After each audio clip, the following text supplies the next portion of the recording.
In the hush before dawn on August 15, 1977, the skies above the small town of Delaware, Ohio, held a secret.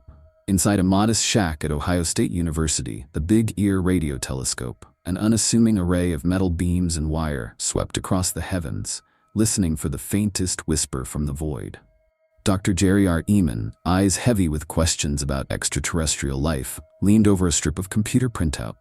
Suddenly, a sequence leapt off the page, 6EQUJ5, a signal 30 times stronger than background noise, perfectly tuned to the hydrogen line at 1,420 megahertz. He circled the anomaly in bold red pen, writing a single word in the margin, "Wow." That 72-second burst would come to define our longing to know whether we are alone, to wonder if somewhere out there, beyond the glare of familiar stars, someone had chosen to say hello. Yet no matter how many times Big Ear turned back to that patch of sky, the signal never returned. The coordinates hovered near the Chi Sagittarius star group, a cluster of unremarkable suns, but there was no sign of the civilization that might have sent that greeting. And so, with a shrug, many dismissed it as an unknown natural phenomenon. But for those who heard the echo of "wow," the mystery endures. Was that fleeting pulse the handshake we've long sought, or merely a cosmic mirage? The cosmos has more riddles than a single implausible ping. Across decades, our instruments have caught other anomalies, radio bursts and echoes that defy neat explanation, each one a thread we pull on in hopes of unraveling something profound. And so we listen again, to the milliseconds that outshine galaxies, to the ghostly echoes of early radio pioneers, to the unexpected squeals of a neighboring planet, and even to the rhythmic pulses some once attributed to little green men. A cosmic Morse code, fast radio bursts. On November 24, 2007, astronomers re-examining data from the Parkes Observatory in Australia stumbled on something astonishing. A millisecond-long flash of radio energy, bright enough to eclipse the power output of an entire galaxy, yet gone in the blink of an eye. Dubbed the Lorimer burst, it was the first in a growing family of fast radio bursts, or FRBs. Imagine listening to the night air and hearing, for an instant, the roar of 1,000 suns, then nothing but silence. That is the sensation scientists felt when they isolated the Lorimer burst in archived recordings. Over the years, dozens more followed. Some appeared only once before vanishing, while others, most famously FRB 211102, repeated at irregular intervals, as though an unseen beacon pulsed its distress call across the cosmos. Theories abound. Could these signals hail from magnetars, neutron stars with magnetic fields trillions of times stronger than the Earth's, flaring when their crusts crack under immense stress? Perhaps. Or might they originate in the swirling hearts of colliding black holes, or the last breath of an evaporating primordial black hole? More speculative ideas even suggest alien civilizations transmitting across intergalactic distances, using FRBs as interstellar punctuation marks in a message we've yet to decode. Yet after more than a decade of study, their origins remain as elusive as ever. Each new detection lights up the scientific community like a cosmic flare, only to leave us staring at empty skies once more. The more we listen, the clearer one lesson becomes. The universe still has surprises hidden in its darkest corners. Echoes of the early airwaves, long-delayed echoes. Long before SETI existed, radio amateurs and experimenters in the 1920s noted a strange phenomenon. Signals they transmitted would sometimes return to them, seconds, even minutes later, as though the Earth's atmosphere or a distant layer of the ionosphere had captured their words, only to toss them back in distorted echoes. These long-delayed echoes, or LDEs, were recorded by operators across Europe and the Americas, prompting wild speculation about their cause. In 1927, Norwegian engineer Jørgen Hals documented echoes of his own Morse transmissions, returning with a 7-second delay, far too long to be caused by ground reflections. Similar observations followed.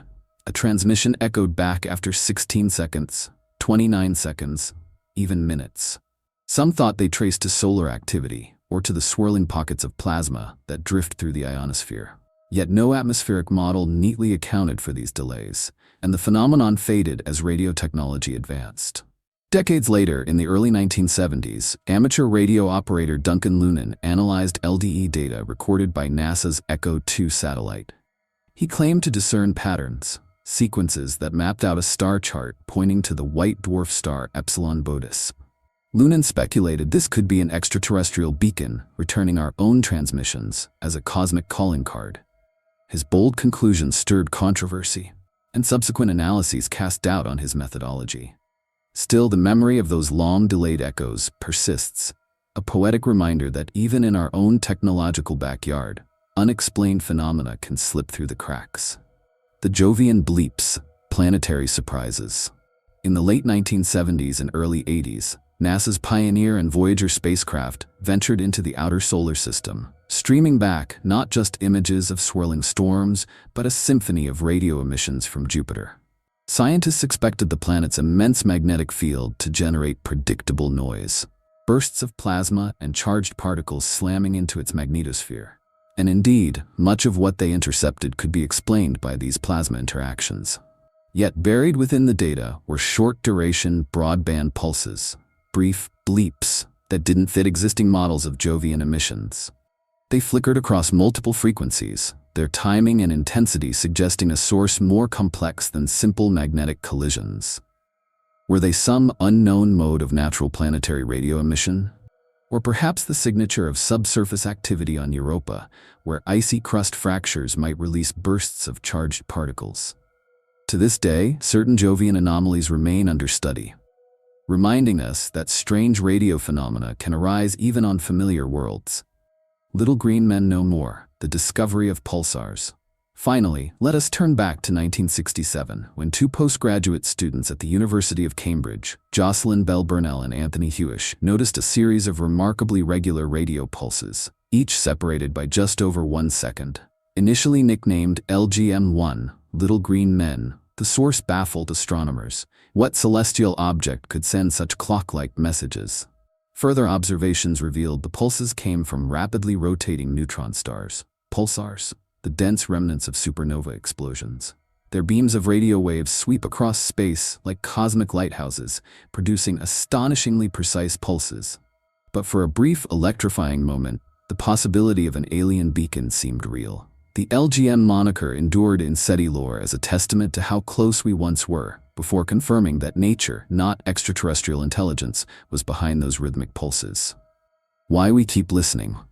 Across these stories, the WOW signal's solitary burst, the fast radio bursts that outshine galaxies in milliseconds, the long-delayed echoes that haunted early airwaves, the bleeps of Jupiter, and the little green men that became pulsars, we see a common thread. A universe teeming with phenomena that defy our expectations. Each anomaly drives us to build better instruments, refine our theories, and expand the frontier of human curiosity. But there is something deeper at play. Our desire to connect, to know that we are not shouting into a cosmic void. A single, unambiguous signal from another world would alter our understanding of life itself, and perhaps of ourselves. So tonight, as you gaze upward at the silence of the stars, remember that silence is never quite empty. Somewhere in the darkness, a telescope may be listening. Somewhere in the static, a faint whisper awaits recognition. And somewhere, out on the galactic rim, a civilization may be summoning the courage to send its own wow across the void. Because until the day we answer that call, the greatest message of all is this. In our search for others, we find our own capacity to wonder, and our unending hope that the next burst of static might finally carry the words we crave to hear. You are not alone.